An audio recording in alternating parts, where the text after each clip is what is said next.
Thank you so much for coming here to the Daily News Innovation Lab for a talk tonight with Vivian Schiller. I thought it would be easier perhaps to list the number of media companies for which she has not worked. I'm going to start in Poughkeepsie, New York, and work my way geographically. No, we'll start. Vivian Schiller I've known for a number of years. She worked for CNN for many years in a number of different roles, ultimately leading to certain kinds of long-form and documentary work. She worked for the New York Times Discovery cable channel. Later, she became my boss as the CEO of NPR News, as it became in NPR. So tell me about a couple places you saw that you thought, gosh, these guys are doing interesting things, and maybe things that I wouldn't have anticipated through your voyages and your conversations. Just based on my own experiences, I thought, wow, the digital native companies are going to be so much more sophisticated about this stuff, and the legacy media companies, which is most of the companies that I've worked for, now I'm finally going to see how behind we really were. That straw man that I went in with, I would burn it to the ground within the first week. A lot of the legacy media companies are crazy innovative, and the digital native companies, we're not necessarily doing everything right. I mean, there's exceptions on both sides. I will tell you, people would say, which digital company is, publishers doing it the best? And, I always hate to give the typical answer, but I'm sorry, BuzzFeed just was killing it in every category. They were just killing it. But I got to tell you, The Guardian, which has been around for 160 years, they're killing it too.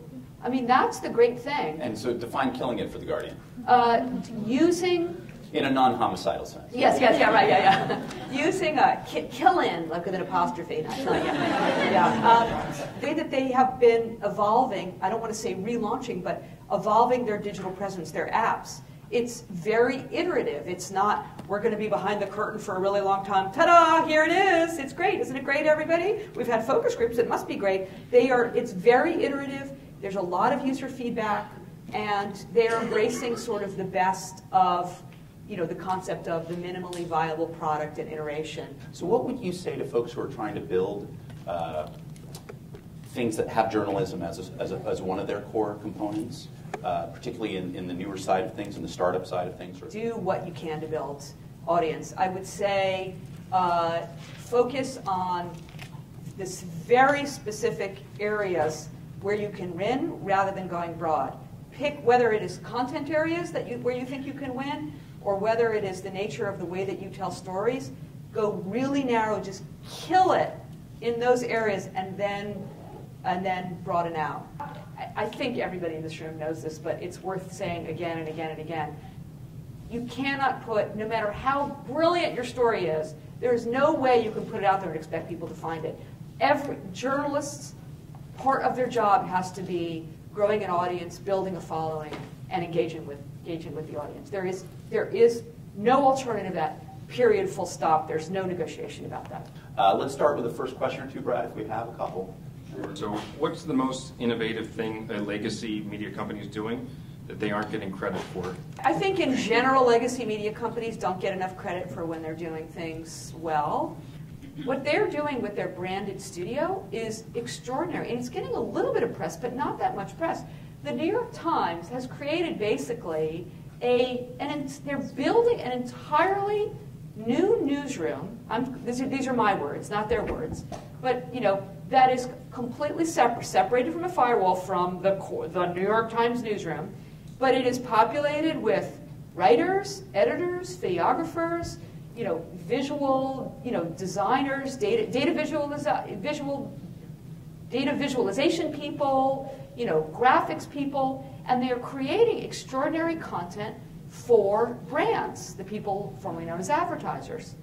And they're doing beautiful work. They're not calling it journalism because it's being paid for and it's at the behest of an advertiser, but it is extraordinary content. If you look at the stuff they did around women in prisons or for Netflix, for Orange is the New Black. And I think it is remarkably innovative by the way, innovation isn't just about the editorial process. This is innovation in business models. And I think it's brilliant on their part. Look, obviously, this is the core of the business for Vice, right? And BuzzFeed and Vox. I mean, this is their bread and butter is the content they create for marketers. That's what funds their journalism.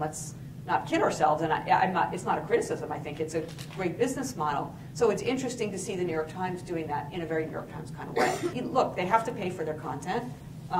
Journalists need to get paid. And, you know, I'm perfectly happy as long as there's no fooling of the audience. I mean, that, to me, is the one line. Don't fool the audience. Tom Watkins, former CNNer like you, what do you think of the direction of CNN under Jeff Zucker, and what advice, if any, would you give him if he were to ask?